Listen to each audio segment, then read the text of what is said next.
আপনার সংসার আপনি কিভাবে কাজ করবেন, কিভাবে পরিচালনা করবেন সেটা একমাত্র আপনার সংসারের বিষয়ে আপনিই জানবেন। আর এই পৃথিবীতে কিছু মানুষ আছে যারা অন্যের সুখটা কখনোই সহ্য করতে পারে না। গতরাতেই চিন্তা করে রেখেছিলাম বা ভেবেছিলাম যে আজকে সকাল, সকাল উঠে রান্না-বান্নার পরে কি কাজ করব।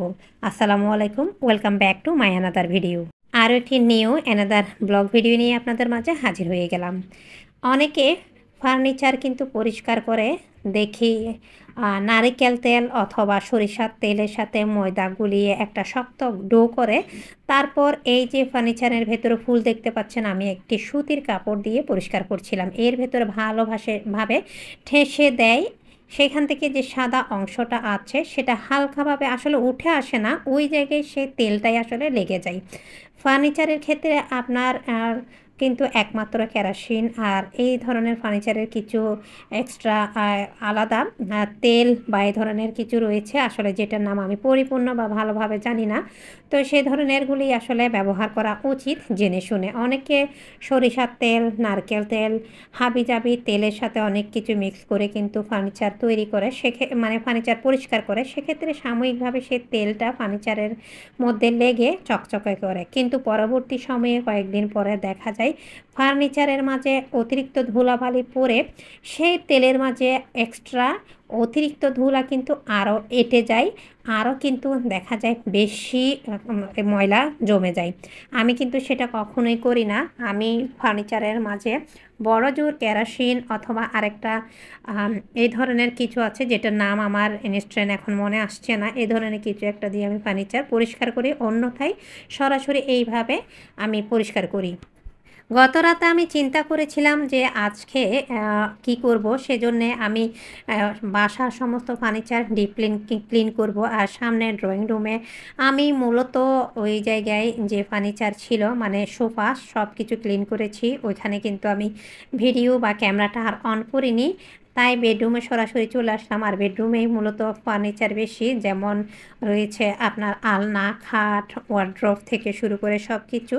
আর বাসার স্পেস নেই, এই জন্য আসলে আমি ড্রেসিং টেবিলটা খুলে একটা সাইডে রেখে দিয়েছি।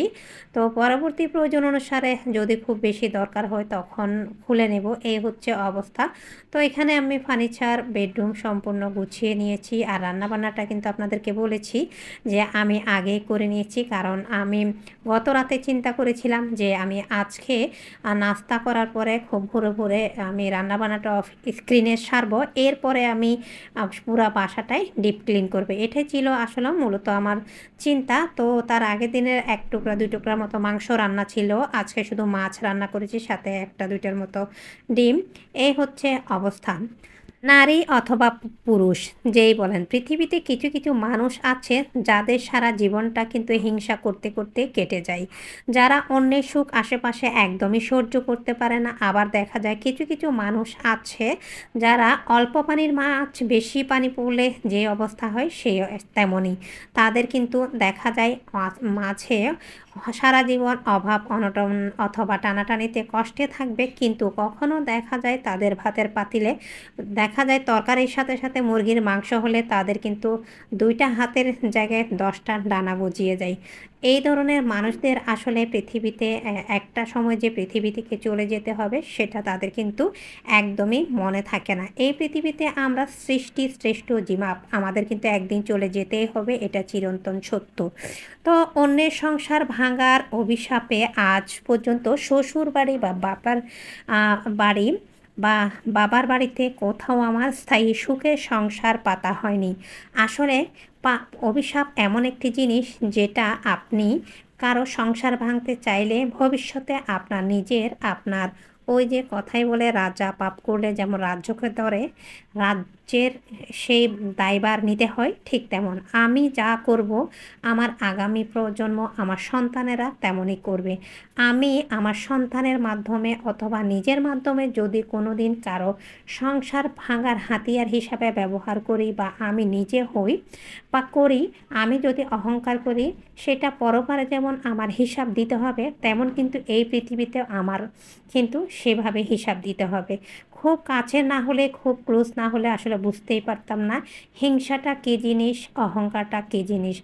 আসলে মুনাফিকের এত রকম রূপ হয় জানা ছিল না। কিছু, কিছু মুনাফিক আছে যারা আপনার সাথে সুন্দরভাবে, আন্তরিকভাবে আপনার সাথে অন্যের ভালো-মন্দ, নোংরামি সব কিছু বলবে। কিন্তু দেখবেন আপনার পিছু, পিছু গিয়ে ঠিক সেম যার বিরুদ্ধে আপনাকে বলবে, তার কাছে গিয়ে কিন্তু আপনার বিরুদ্ধেও বলবে। এরকম কিছু মানুষ আছে, এরা কিন্তু এই ধরনের ষড়যন্ত্র করে তাদের শিশু, বাচ্চা এমনকি তাদের পরিবারের সবাইকে দিয়ে অন্যের সংসারে অশান্তি প্লাস তাদের সংসার কিন্তু ভেঙে ফেলার চেষ্টা করে। আর সংসার জিনিসটা আল্লাহ পাকের রহমত, ওটা উপর থেকে সৃষ্টি হয়ে আসে।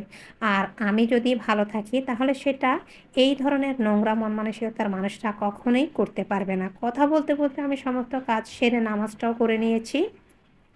তো এখন নামাজের মসলাটা তুলে নিচ্ছি জায়নামাজটায়। তো আসলে এই হচ্ছে অবস্থা। পৃথিবীতে কিছু মানুষ আছে যারা অন্যের সংসার ভেঙে ফেলতে, ফেলতে আল্লাহর রহমত থাকে বলে সেই সংসারটা জোড়া নেই।